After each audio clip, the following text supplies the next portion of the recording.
Página de abertura. Do livro Ceifa de Luz, psicografado por Francisco Cândido Xavier, pelo Espírito Emmanuel. Número da mensagem: 37.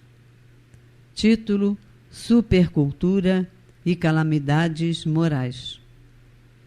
Mas Deus lhe disse: louco, esta noite te pedirão a tua alma, e o que tens preparado para quem será?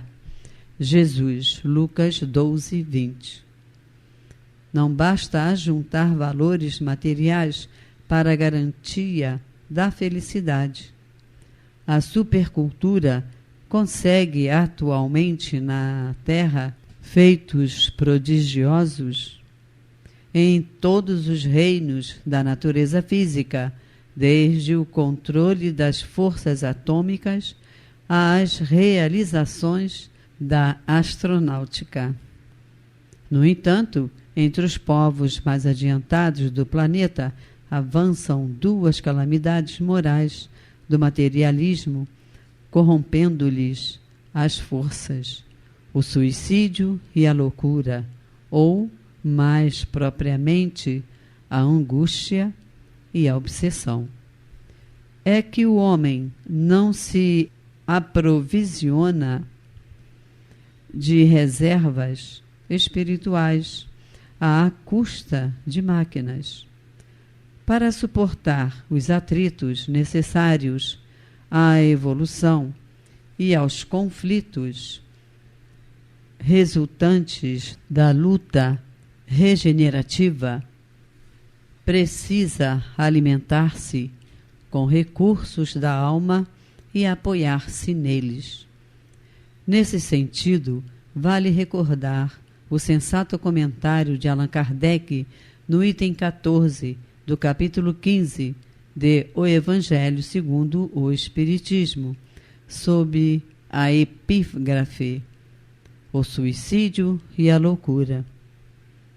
A calma e a resignação, auridas da maneira de considerar a vida terrestre e da confiança no futuro, dão ao espírito uma serenidade que é o melhor preservativo contra a loucura e o suicídio.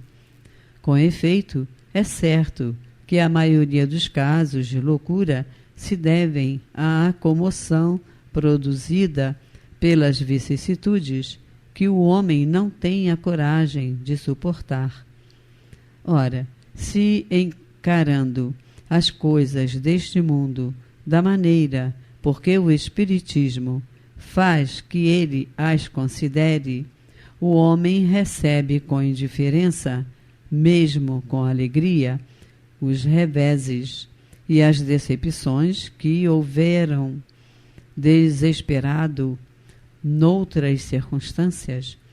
Evidente se torna que essa força que o coloca acima dos acontecimentos lhe preserva de abalos a razão, os quais, se não fora isso, o conturbariam. Espíritas amigos, atendamos à caridade, que suprime a penúria do corpo, mas não menosprezemos o socorro às necessidades da alma. Divulguemos a luz da doutrina espírita. Auxiliemos o próximo a discernir e pensar. Emmanuel. E agora, Olá, companheiras e companheiros do Grupo Espírita Francisco de Assis. Nós damos continuidade aos nossos estudos com o Evangelho segundo o Espiritismo. Nós estamos iniciando hoje um capítulo novo, é o 16º capítulo dessa obra, que tem como título Não se pode servir a Deus e a Mamon. Nós vamos cobrir os itens 1 a 7 desse capítulo, e eles consistem em 6 passagens da vida de Jesus, incluindo aí ensinamentos, incluindo acontecimentos e parábolas, que ele propôs com um fundo moral. E no último item da nossa incumbência no dia de hoje, Kardec começa a interpretação dessas passagens, que vai continuar nos próximos estudos. Pela quantidade de passagens, então, nós vamos apenas fazer os apontamentos que nós julgarmos mais pertinentes nas histórias e vamos deixar a interpretação para o que Kardec fez a partir do item 7. Bom, num subitem aqui das duas primeiras passagens, Kardec nomeia ele de salvação dos ricos. E o primeiro é bem curtinho. É uma fala de Jesus que diz o seguinte: nenhum servo pode servir a dois senhores, porque ou há de aborrecer um e amar o outro, ou há de entregar-se a um e não fazer caso do outro. Não podemos servir a Deus e às riquezas. Então, é importante, já antecipando a interpretação de Kardec, perceber que são duas coisas antagônicas no sentido de serviço. Nós não podemos servir a Deus, e aqui servir a Deus é entendido como ter aspirações além dessa vida material, aspirações morais, a nossa vida espiritual, o nosso crescimento enquanto indivíduos, e as riquezas, que são aqui a representação das aspirações materiais. Significa que nós não podemos ter uma relação com Deus e ter nenhuma relação com as coisas materiais? Não é isso. Serviço, estar a serviço de alguma coisa é uma postura. Se aquela coisa está a serviço nosso, é outra postura. Então, nós podemos fazer uso das riquezas no sentido delas estarem a serviço daquilo que a gente imagina que é o mais correto. O que nós não podemos é estar a serviço delas.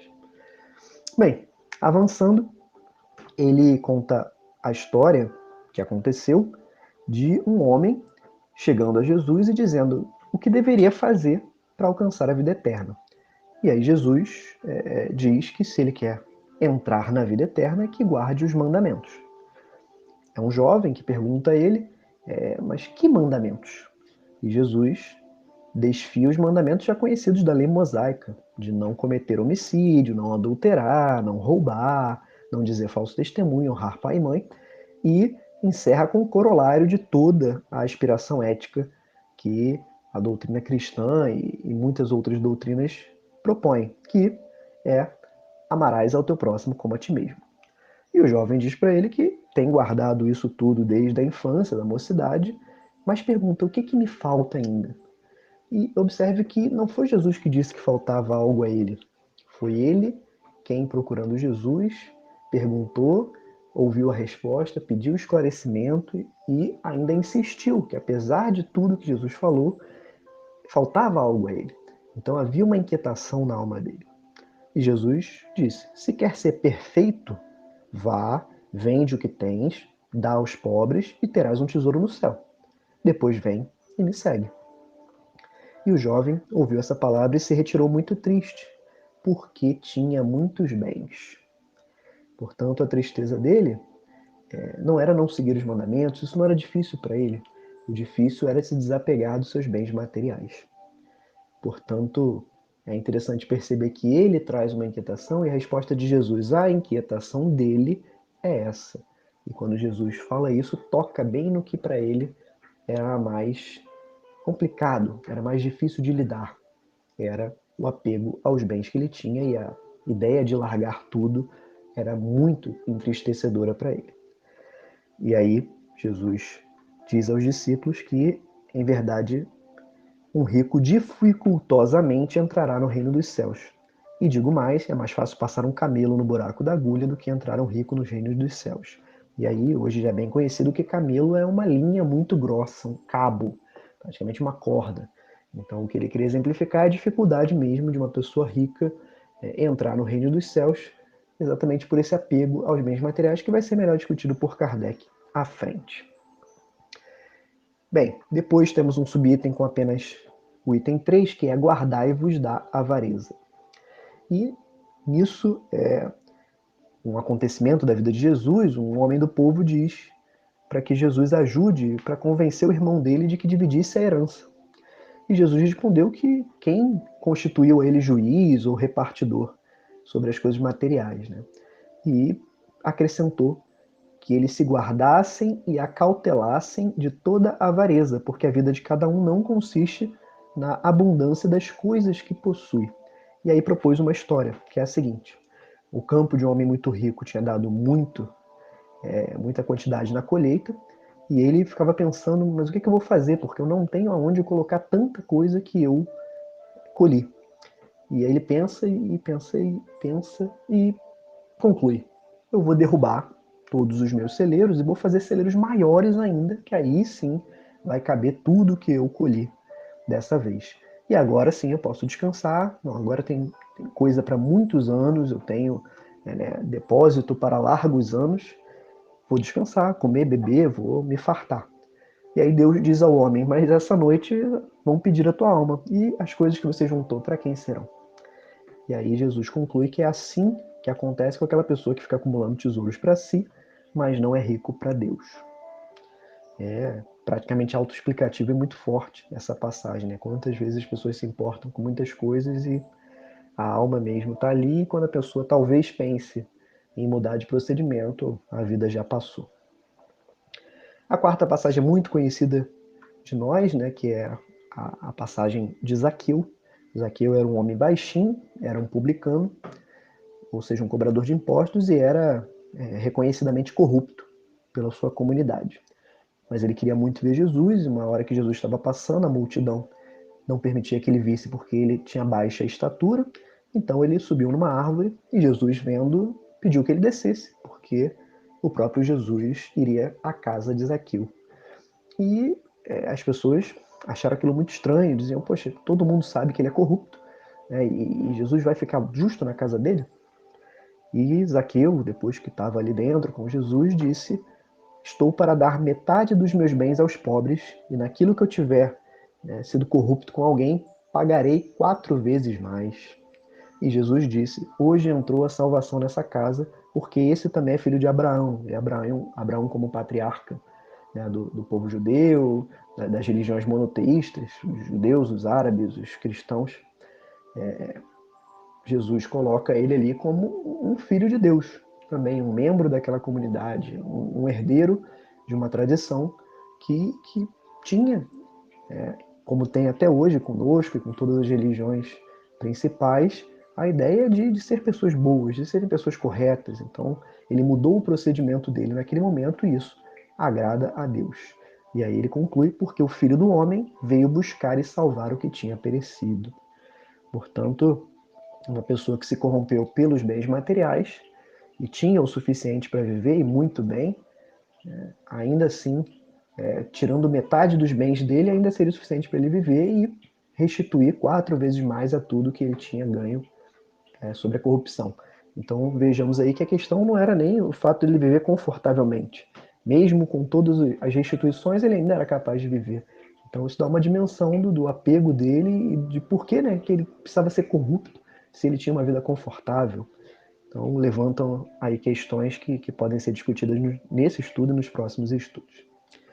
Nossa penúltima passagem é uma parábola, a parábola do mal rico, onde Jesus propõe a história de um homem muito rico, que tinha muitas posses e que fazia banquetes todos os dias, e na frente da sua casa morava, na rua, um pedinte do nome Lázaro, que tinha chagas pelo corpo, né, então, portanto, tinha alguma doença, alguma enfermidade, e que ele queria só o resto, só as migalhas que caíssem da mesa, mas nem isso davam a ele.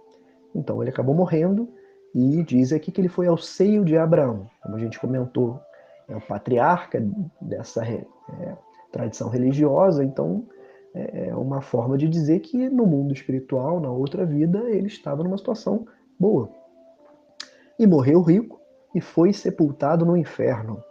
Ou seja, na nossa tradição espírita, a gente entende que ele não estava numa boa situação, a própria consciência dele provavelmente cobrava ele pela sua atitude materialista, que não se importava com os outros e que estava rendendo os frutos depois da vida, que é quem se apega à matéria não tem desenvolvimento espiritual e, portanto, vai sofrer, né, na existência maior.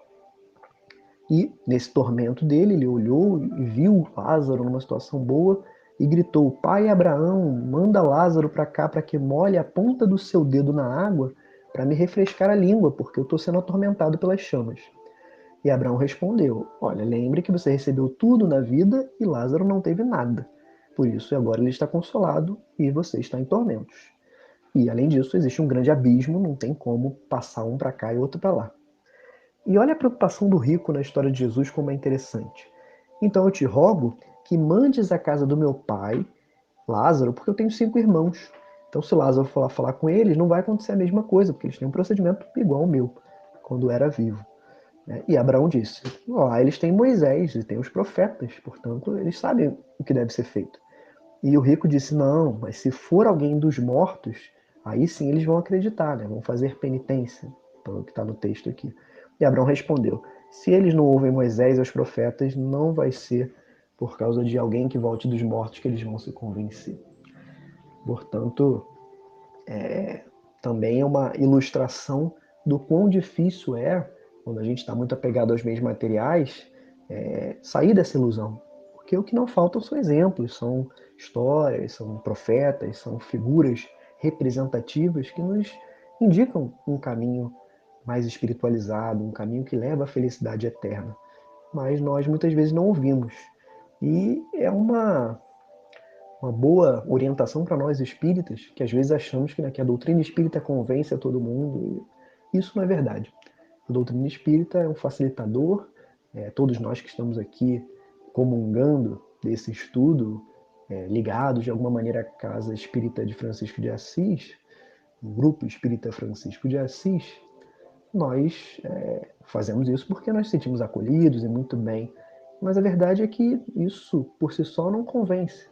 Nós só estamos vinculados a esse grupo porque algo dentro de nós busca como o jovem que fala com Jesus na outra parábola não, era uma passagem, na verdade, alguma coisa inquieta dentro de nós busca e encontra na doutrina espírita a resposta, ou pelo menos um caminho que a gente possa seguir. Não é porque existe a mediunidade, não é porque alguém psicografa, ou porque alguém tem o dom de ouvir espíritos que as pessoas se convencem. A mediunidade não é uma exclusividade espírita e também não é mágica. A verdadeira transformação é espiritual. Se não houver essa centelha, essa chama, essa vontade, não importa quais os meios, porque o próprio espírito não se convenceu.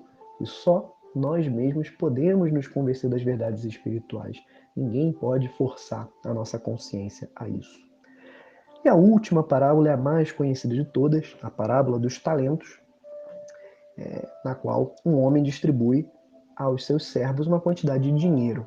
Isso é importante porque a palavra talento em português dá a impressão de uma habilidade, de um dom, de uma aptidão da pessoa para fazer alguma coisa. Quando, na verdade, na parábola é um recurso material. E aí na nossa interpretação é claro que pode ser realmente um dom, um talento, mas podem ser as próprias coisas materiais, pode ser tudo. O corpo, a saúde, tudo que nós recebemos na vida é comparável na parábola dos talentos.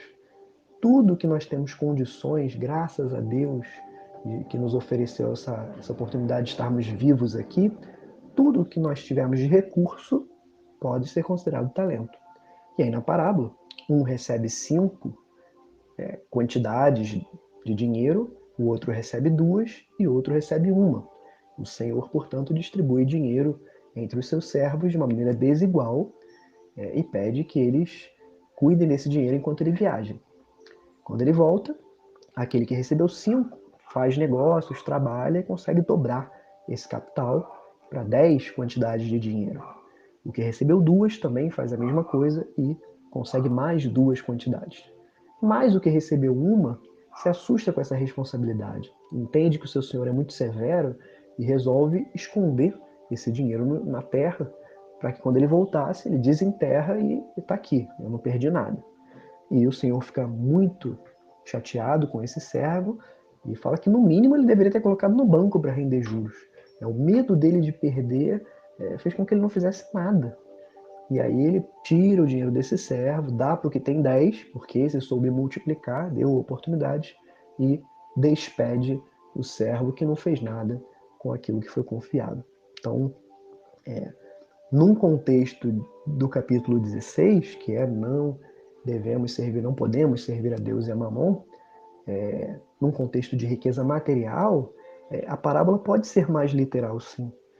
Todos nós recebemos alguma quantidade de bens materiais, alguns muito pouco, às vezes não dá nem para subsistência, e outros bastante. O que nós fazemos com isso é mais importante até do que a quantidade, porque o que Deus espera de nós é que a gente empregue esses recursos de uma maneira que agrade a Ele. Por isso, servir a Deus é Mamon. Se nós estamos aqui a serviço de Deus, o que é que nós temos oferecido para Ele com aquilo que Ele nos proporcionou? E, para que a gente possa encerrar com os primeiros comentários de Kardec, como eu disse, os próximos estudos vão aprofundar muito mais essa questão, Kardec deixa claro que a riqueza por si só não é um obstáculo intransponível, porque se fosse assim, Deus seria cruel. Deixa alguns serem ricos e essas pessoas estão condenadas a não conseguirem o seu avanço espiritual. Então, não poderia ser assim. Mas é verdade que ela é uma prova arriscada, mais arriscada do que a miséria, porque ela proporciona facilidades, excitações, tentações, e isso exerce uma fascinação sobre as pessoas. Hoje, estava ouvindo a palestra de um historiador que, num contexto materialista, né, não estava falando nada a ver com espiritualidade, estava falando até de estatísticas, comentando como em países ricos, nas classes sociais mais ricas até do nosso país, que não é tão rico assim, acontecem muitos suicídios, muita depressão, muita medicação por questões mentais. E ele comenta que, na opinião dele, isso tem muito a ver com a questão da distração da riqueza. Quando a pessoa tem muitas facilidades materiais, é muito fácil se iludir e achar que a próxima geração de um aparelho eletrônico é uma grande preocupação, e se eu não conseguir comprar no primeiro dia, isso é um motivo de grande tristeza. De certa forma, o que esse historiador diz vem ao encontro do que está colocado aqui no Evangelho. É muito fácil desviar o pensamento do que é importante quando a gente tem distrações materiais. E isso não quer dizer, é o que Kardec esclarece, que o caminho não seja inviável por isso. Pelo contrário, pode ser, na verdade, um grande meio de salvação para quem sabe utilizar. Exatamente como, às vezes, um veneno faz muito mal, mas na dose certa, na aplicação certa, ele pode restituir a saúde de uma pessoa. Temos visto a questão da vacina, e uma das propriedades possíveis da qual a vacina se utiliza é um vírus, aquele que causa a doença, mas se ele for manipulado adequadamente, for inativado, ele pode nos proporcionar exatamente a imunidade contra ele mesmo. Então, da mesma maneira, a riqueza, se ela for aplicada de uma maneira correta, ela pode ser um grande exercício para o nosso avanço. E ele esclarece aqui exatamente o caso do rapaz, que isso não é um princípio absoluto, não quer dizer que a gente tem que largar tudo e seguir Jesus. Ele só estava mostrando que o apego é um grande obstáculo. Aquele jovem tinha tudo, até seguia todos os mandamentos, mas quando ele pensa nos bens, não dava. Então isso era um ponto difícil para ele, e isso só evidencia o quanto afastados a gente está da verdadeira vida. Às vezes a gente pensa que está muito bem, não, sigo todos os mandamentos, está tudo bem, mas naquele ponto que nos dói mais é onde a vida nos mostra que a gente ainda tem muito a avançar. Bom, mas seguir aquilo ao pé da letra para todo mundo seria achar que a riqueza não pode servir para nada, e isso seria condenar, o trabalho que pode proporcionar riqueza. A riqueza nem sempre vem do trabalho, às vezes ela vem da herança. No Livro dos Espíritos, algumas passagens mostram, as riquezas podem vir também do roubo, da astúcia. Então, ter as coisas materialmente nem sempre vem de uma origem honesta. Mas quando vem, é uma origem de trabalho. Então, se condenar a riqueza, você está condenando o trabalho que leva a ela, quando ela é bem adquirida. Isso não faz sentido. Então, a riqueza pode vir do bem, do trabalho, e ela pode produzir o bem. Ela não tem que produzir o mal, necessariamente, senão Deus não permitiria que ela existisse. Cabe ao homem transformá-la em fonte de bem. E ele coloca aqui, realmente, se ela não é uma causa de progresso moral, pelo contrário, às vezes ela dificulta o progresso moral, com certeza, do progresso intelectual. E aí, a nossa missão de trabalhar, ela acaba sendo incentivada pela possibilidade da riqueza, do conforto material, do bem-estar aqui desse corpo físico. E isso é um incentivo. O importante é que a gente aplique esse incentivo bem. Assim como a gente procurou a ciência para fazer as coisas melhor, os recursos, as necessidades nossas humanas foram trabalhadas e assim produziu-se a riqueza material, isso desenvolveu a nossa inteligência. Essa inteligência que a gente inicialmente emprega para as coisas materiais vai nos ajudar também mais tarde a compreender as verdades morais. Então a riqueza, ele encerra, é o primeiro meio de execução. Ela é o estopim. A partir dela se motivam os grandes trabalhos, as grandes atividades, os estímulos, as pesquisas, e por isso ela é um elemento do progresso. O que acontece é que não deve se encerrar nela. A riqueza não deve ser o nosso único objetivo, o conforto material não deve ser o nosso objetivo final. Ele deve ser uma possibilidade que nos ajude a enxergar as coisas morais, que nos ajude a aliviar o sofrimento do outro, que nos ajude a compreender melhor o nosso papel no mundo. Porque em estado de necessidade, né, aquele que não tem nem o básico, é muito difícil pensar nessas coisas, e muitas vezes são aqueles que pensam, porque compartilhando da necessidade, entendem o papel do egoísmo e como é importante não enveredar por esse caminho, entendem a necessidade da solidariedade, entendem a humildade, às vezes até por falta de opção. A riqueza permite que a gente ultrapasse as coisas físicas, desenvolve a nossa inteligência, mas não pode ser o nosso porto final em termos de moralidade. A gente precisa ir além. Né? O que fazeis de especial? Enfim, é um estudo muito complexo, ainda há muitos aspectos a considerar, e os próximos estudos, nas próximas semanas, vão delinear melhor esse caminho para a gente, que a gente tem muito a aprender em relação a nós e os bens materiais. Muita paz para todos nós.